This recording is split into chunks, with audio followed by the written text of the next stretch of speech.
Very good morning बच्चों, very good afternoon, very good evening. कैसे हो बेटा आप लोग? तो बच्चों कल मकर संक्रांति है, तो आप सारे बच्चों को मकर संक्रांति की हार्दिक शुभकामनाएं बेटा।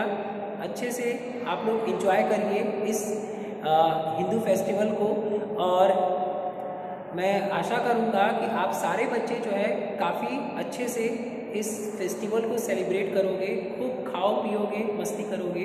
लेकिन बेटा एक मैसेज आप सारे बच्चों को कि पतंग ना उड़ाएं आप सारे लोग, बिल्कुल भी बच्चों पतंग ना उड़ाएं। पतंग उड़ाने से बच्चों कई सारी दुर्घटनाएं हो जाती हैं और जिसका अनुमान भी आप लोग नहीं लगा सकते हो। उसके मांझे से बच्चों हाथ भी कट सकता है, और कई बार किसी छोटे बच्चे की अगर गर्दन पर अगर आ गया तो वो गर्दन भी उनकी कट जाती है। दूसरा, पतंग उड़ाते वक्त हम लोग थोड़ा सा पीछे हमेशा जाने की कोशिश करते हैं, तो कुछ बच्चे छत से नीचे चले जाते हैं। तो बच्चों आप लोगों से रिक्वेस्ट है, हम्बल रिक्वेस्ट है ना, कि पतंग आप न उड़ाएं। चलो बच्चों, आज हम लोग जो आप लोग का सोशल साइंस का चैप्टर नंबर 3 था, उसके बुक वर्क को हम लोग कवर करेंगे। ठीक है, देखिए बेटा, हम यहाँ पर पेज नंबर 20 लेते हैं, ताकि आप लोग को लगेगा कि ये पेज नंबर 20 है, क्योंकि इस पेज में आप लोगों को बुक होना नहीं चाह रहा। अब चलिए बच्चों, ये देखिए आपका है क्या, tick the correct answer, tick the correct answer. सबसे पहला बेटा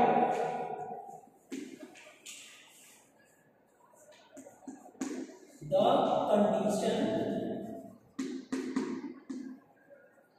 condition of a place at a given place and time is called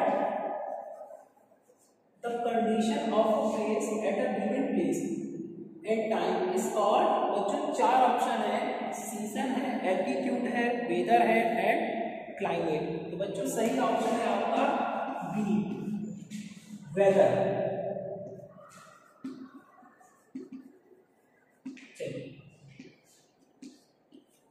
चलिए सेकेंड क्वेश्चन है आपका,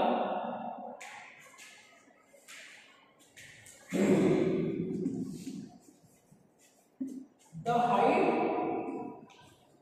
of a place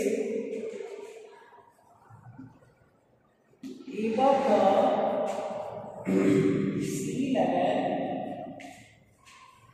is its, बेटा इसका सही ऑप्शन होगा, देखिए 4 ऑप्शन दिए हैं, attitude, altitude, level and pressure. Then height from the sea level, उसको क्या कहा जाता है? एल्टीट्यूड कहा जाता है। तो इसका बेटा करेक्ट ऑप्शन बी होगा, एल्टीट्यूड। बच्चों third, changes in weather conditions are the cause of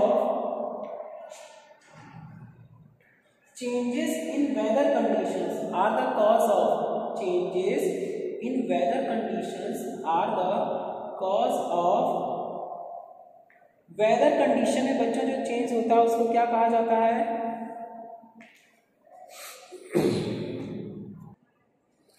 changes in weather conditions बच्चों उसको क्या कहा जाता है? सीजन्स कहा जाता है।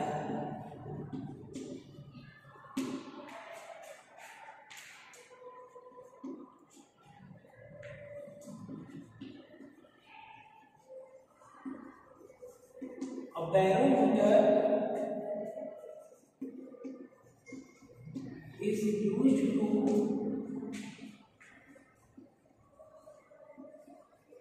measure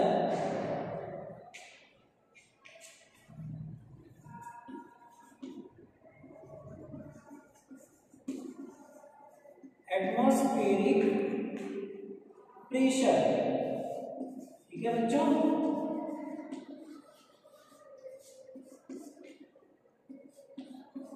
atmospheric pressure. चलो बेटा हो गया। तो बच्चों सबसे पहले वाले में वेदर होगा, दूसरे वाले में एल्टीट्यूड होगा, तीसरे वाले में सीजन्स होंगे और चौथे वाले में क्या होगा, प्रेशर। चलिए बच्चों इसको स्क्रीनशॉट कर लीजिए। ठीक है,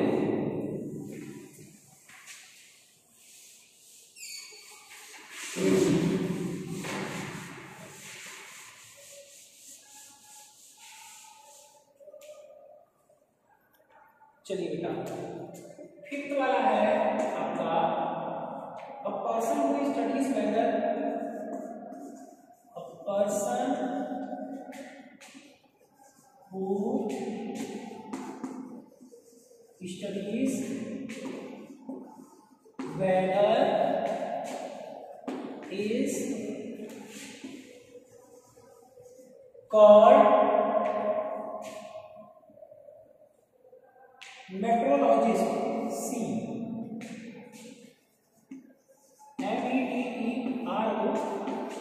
meteorologist है ना बेटा, देखिए मेट्रोलॉजिस्ट हुआ। मेट्रोलॉजिस्ट का मतलब होता है ना बच्चों मौसम विज्ञानी, है ना, मौसम विज्ञानी।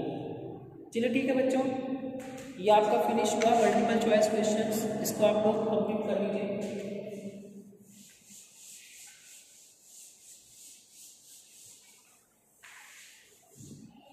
मौसम विज्ञानी बेटा ऐसे पर्सन होते हैं जो वेदर फोरकास्ट करते हैं, यानी मौसम की भविष्यवाणी करते हैं, जिससे ये पता चलता है कि कल मौसम कैसा होने वाला है या फिर अगले 3-4 दिन बाद मौसम कैसा रह सकता है। चलो अब बच्चों आपका है फिल द ब्लैंक्स। क्या है, fill in the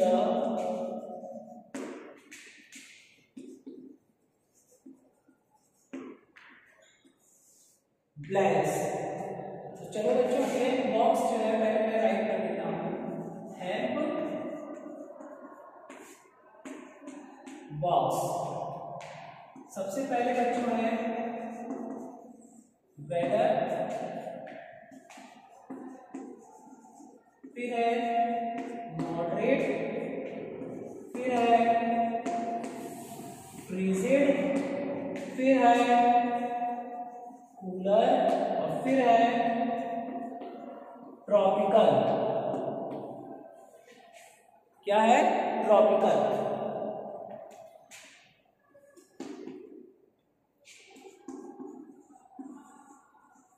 The area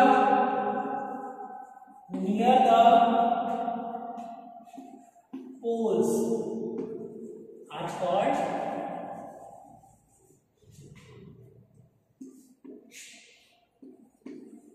zone। पहले बच्चों मैं पूरा राइट कर लेता हूं, फिर दूसरा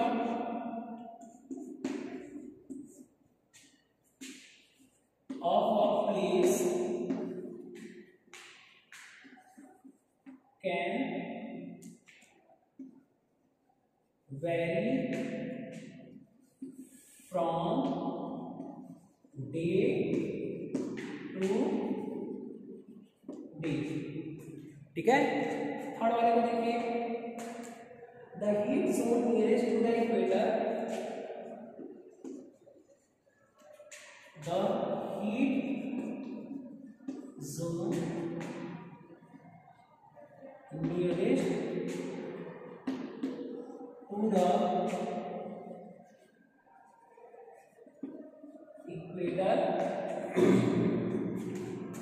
is the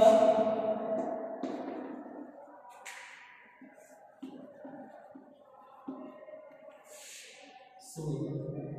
Fourth, places near the sea coast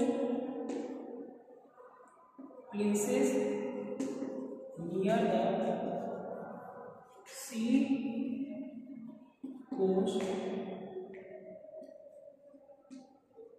have a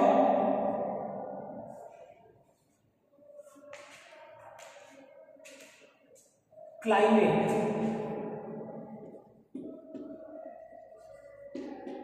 and बच्चों last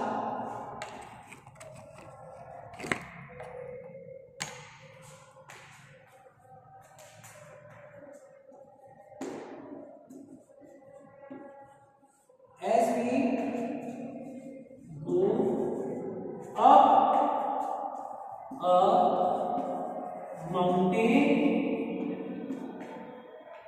it becomes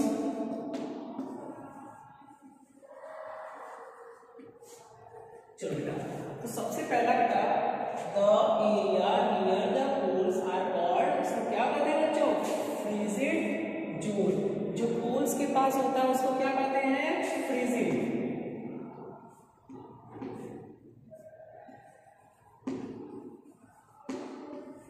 frigid frigid का मतलब क्या होता है बच्चों कोल्ड या ठंडा तो पोल के पास का जो जोन होता है वो कैसा होता है यस ठंडा होता है फिर बच्चों second the of a place can vary from day to day तो बच्चों क्या होगा वेदर ठीक है दूसरे नंबर पे क्या होगा वेदर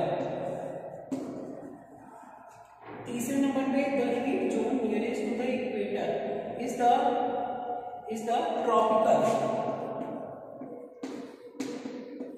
ट्रॉपिकल जोन थर्ड नंबर पे क्या होगा ट्रॉपिकल फिर fourth places near the sea coast have a moderate climate बच्चों मॉडरेट का मतलब होता है ना एवरेज समुंदर के पास के जो इलाके होते हैं जो स्टेट होता है जो शहर होता है वहाँ पर टेम्परेचर कैसा होता है मॉडरेट होता है यानी एवरेज यानी सर्दी और गर्मी इन दोनों मौसम में जो टेम्परेचर होता है ना वो लगभग इक्वल होता है जैसे ठंड के मौसम में ऐसा नहीं कि बहुत ज़्यादा ठंड पड़ेगी वहाँ पर नॉर्मल ठंड रहेगी और गर्मियों के मौसम में बच्चों गर्मी बहुत ज़्यादा नहीं पड़ती है नॉर्मल गर्मी ही पड़ेगी मतलब चिलचिलाती धूप वहाँ पर आपको ना मिलेगी और ना ही कड़ाके की ठंड आपको मिलेगी जैसा दिल्ली यूपी इन स्टेट्स में होता है चलो बच्चों मॉडरेट पर क्या होगा फोर्थ यहाँ पर बच्चों मॉडरेट की जगह तो है नहीं बट हम यहाँ ऊपर लिख देते हैं एंड फिफ्थ है as we go up mountains it becomes cooler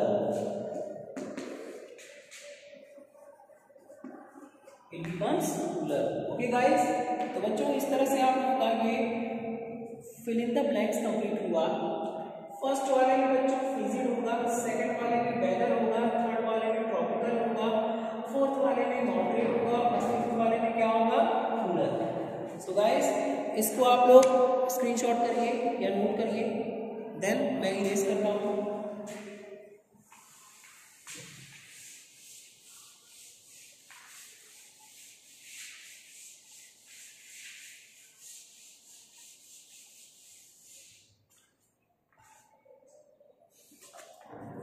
चलो बच्चों उसके बाद है आपका true false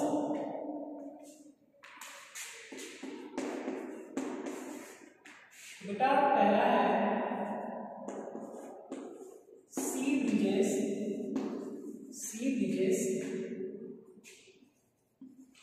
moderate the heat over the land surface second the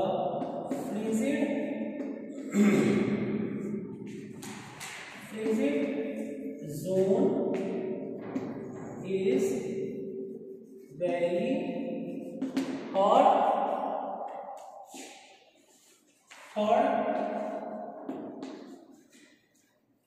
different places in the world have same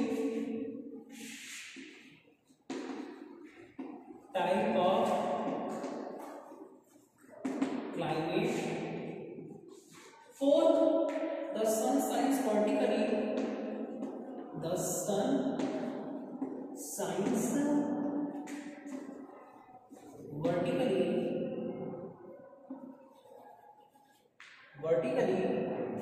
over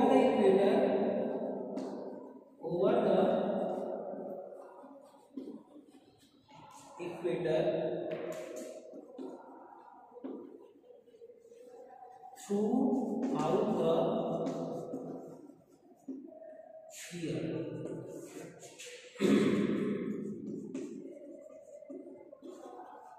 Thin air absorbs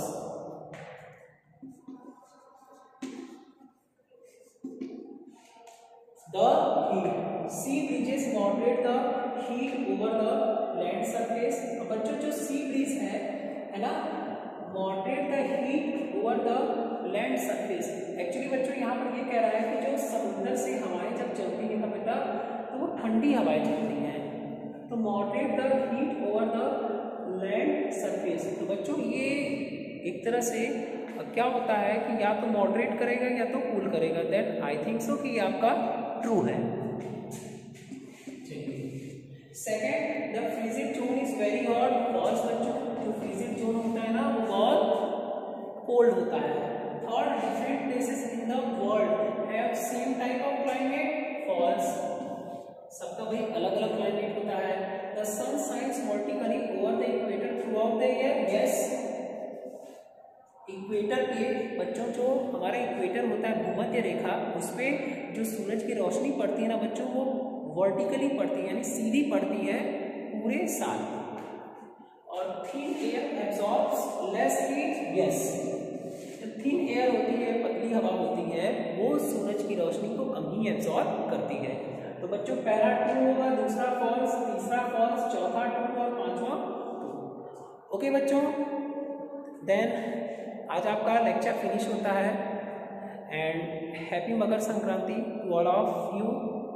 bye bye बच्चों, take care. मिलते हैं हम लोग नेक्स्ट लेक्चर में. थैंक यू सो मच बच्चों.